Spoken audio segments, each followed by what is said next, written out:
So that forecast for 2012 is quite promising. We have been experiencing growth in the emerging markets. All the emerging markets are experiencing a great internal development on their economies. So this is pushing very much the development for the luxury market. On more mature, let's say the first world economies, you still see some growth, specific opportunities in the markets. So the forecast for 2012, I would say, is promising, especially for those brands which are investing in content, investing on their own private labels, on the extension of their offer. So it's a good beginning of the year, and we see a quite important future for 2012. I think we will see a continuous development on accessories. Accessories was in 2011 one of the strongest segment of development, and this will probably continue in 2012. There are, of course, opportunities in any other segments like ready-to-wear, like jewelry and watches. But fashion accessories, especially bags, and shoes have been quite strong, and this is a tendency that should continue in the year of 2012. In period of crisis, you see more and more clients looking for value, looking for content, and those brands which has a very clear statement and a very clear value added are probably the one who can mostly develop and most growth. So the consumer habits, you will see two different consumer habits. First, on the emerging markets, where you have brands which are with products which are quite iconic, and then there's a demand for people who are entering and experiencing the luxury market for the first time, which are eager to consume, eager to get products which are already well known and iconic. So this is a tendency you will still see in the market. On other markets, more mature, there still will be a very strong demand for luxury brands, which you see products which had already a long-lasting, and brands which has a long-lasting history, developing new products, enlarging their product offer and category.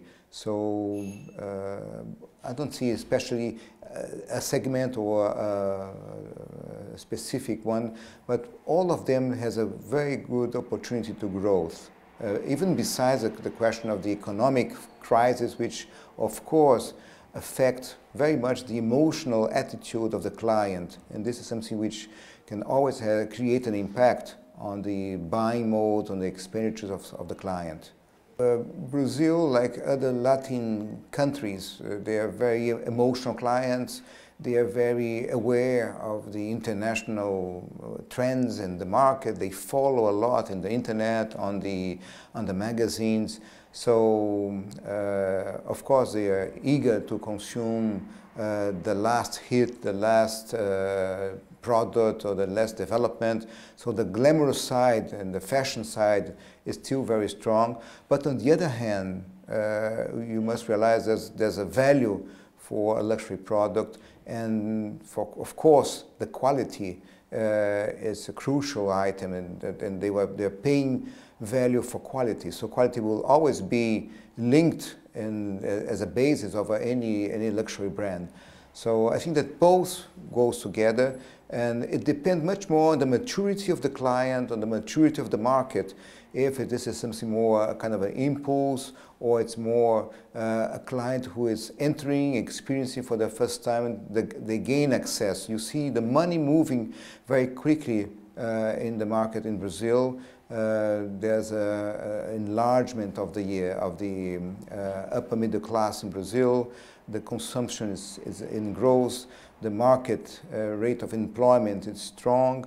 So this is all adds potential opportunities for the market. So you have both tendencies going together for glamour and for quality. Well, Italy has always been known for the creativity and for the capacity and the talent for design and for the fabrics. This always has been a reference in the market, and for sure it will always continue to be. It's a very strong base on creation, on development, on technique, on innovation. So Italy has been very, very strong, and the textiles of Italy has always been a benchmark for everywhere. So not only by the quality, but by the creativity and the level of innovation, capacity to surprise the world year after year in terms of new tendency, new development, new products, new techniques, and it's a very strong and will always be a very strong reference worldwide.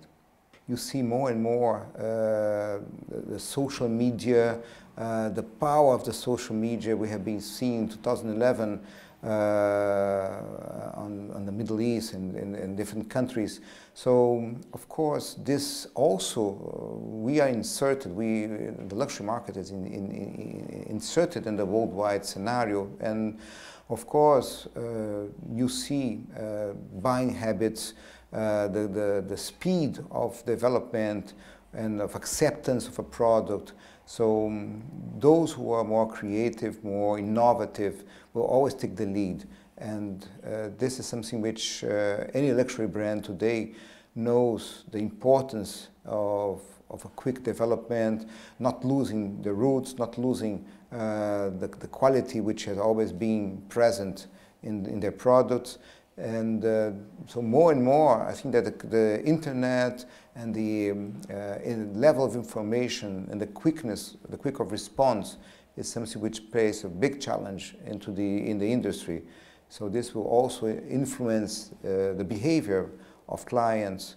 Nevertheless, we know that the luxury market, it's something which is there to stay, have more perennial values, and those are values which are everlasting. But anyhow, the response and the capacity of development of each brand is always linked to their ability to innovate and to ever develop and evolve along the time.